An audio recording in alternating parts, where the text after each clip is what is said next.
تو اب رونا کس بات کا ہے؟ مزید کیا چاہیے آپ کو؟ یہ لوگ نہیں اس طرح بے وقوف بنتے.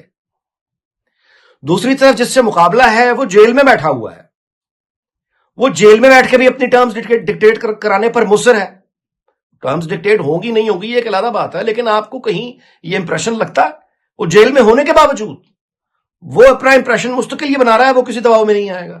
یہ حکومت میں رہتے ہوئے ماتم کر رہے ہیں کہ ہائے ہم مر گئے، ہائے ہم مر گئے. تو یہ کس طرح کی اسٹریٹجی ہے؟ یہ کتنی کامیاب ہوگی؟ اس کا جواب آج میں موجود ہے. آج جتنے یہ مقبول ہیں نون لیگ والے، بس یہی ان کا مستقبل بھی نظر آ رہا ہے. جس طرح کی حرکتیں ہو رہی ہیں، جیسے جیسے 20 جنوری قریب آ رہی ہے، ہم ایک پینک دیکھ رہے ہیں حکومتی حلقوں میں. اچانک لوگ جو ہیں وہ اعلان کرنا شروع ہو گئے ہیں کہ عمران خان پہ مزید سختی آئے گی اور کسی طرح کی ڈیل ممکن نہیں ہوگی، اور یہ کہ وہ سزا کی ساری مدت پوری ہوگی وغیرہ وغیرہ. اور ایک دم سے حکومتی ترجمانوں کا اس طرح کے دعوے کرنا جیسے جیسے 20 جنوری قریب آ رہی ہے، یہ ایک بوکھلاہٹ، ایک گھبراہٹ کا آپ یوں کہیے عکس ہے، یہ ریفلیکشن ہے. اور اس کے اندر یہ ایک پہیلی ہے بنیادی طور پہ حکومت کے لیے بھی ہے، باقی سیاسی جماعتوں کے لیے بھی ہے، کہ عمران خان جو ہے وہ جس طرح سے امریکی امداد یا سپورٹ پر ڈیپینڈ کر کے بیٹھا ہوا ہے، کیا امریکہ یا نئی جو ٹرمپ حکومت ہے کیا وہ بھی اس طرح ابلائج کرے گی یا نہیں؟ ابھی جو نئی ڈیولپمنٹ ہے وہ ان کے اپنے اندر، امریکہ کے اندر جو ایک نیچرل ڈیزاسٹر آ گیا ہے لاس اینجلس میں، وہ تباہی بہت بڑے پیمانے پر ہوئی ہے.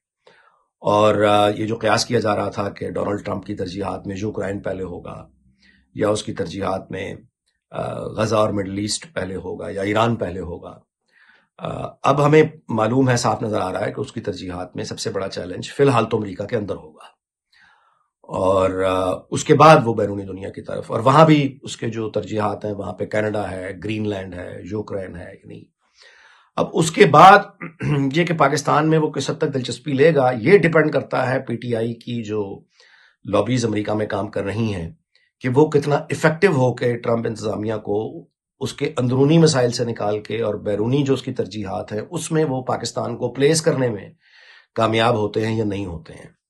اگر تو وہ پاکستان کو پلیس کرنے میں کامیاب ہو گئے تو یقیناً اگر وہاں سے دباؤ آ گیا عمران کی رہائی کے لیے تو پاکستان کے لیے بڑا مشکل ہو جائے گا. اور میں یہ بھی گزارش کرتا چلوں کہ یہ کہنا کہ عمران خان کی رہائی کے بدلے میں ہم امریکہ سے کوئی دہاڑی لگانے میں کامیاب ہو جائیں گے کہ وہ ہمیں کچھ ارب ڈالر بھی دے دے بدلے میں، اچھا پھر عمران خان کو چھوڑ دیتے ہیں تو ہمیں کیا ملے گا، میرا نہیں خیال کہ پاکستان کے پاس اتنا گنجائش موجود ہے کہ وہ عمران خان کی رہائی کے بدلے میں امریکہ سے کچھ منوانے کی پوزیشن میں ہو.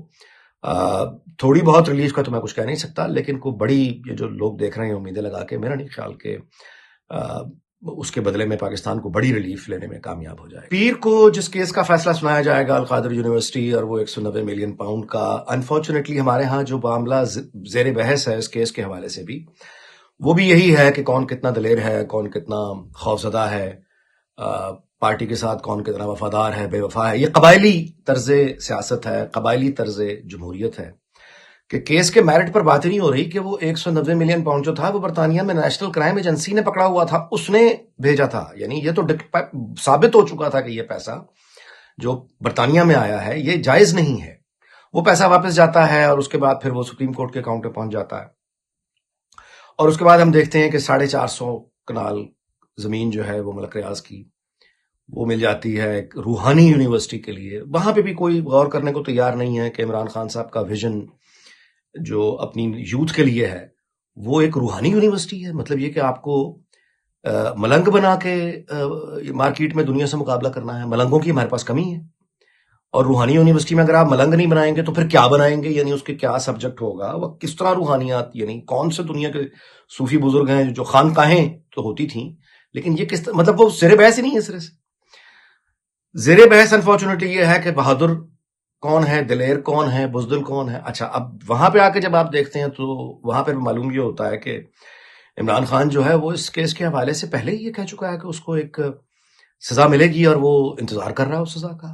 تو وہ جو ایک طاقتور کے پاس کمزور کو یعنی گفتگو کرنے کے لیے یا منانے کے لیے، جھکانے کے لیے طاقت ہی ہوتی ہے نا. آپ ڈرا سکتے ہیں، لیکن جب دوسرا آدمی انکار کر دے ڈرنے سے اور وہ اس کا مذاق اڑانا شروع کر دے تو آدھا تو مسئلہ ہی یعنی وہ جو مقصد ہے فوت ہو گیا. تو اب یہ سزا جو ہے اس میں سنائی جائے نہ سنائی جائے، عمران خان اس کو چونکہ ہنسی میں اڑا چکا ہوا ہے، لہٰذا کسی کے لیے سرپرائز نہیں ہوگا.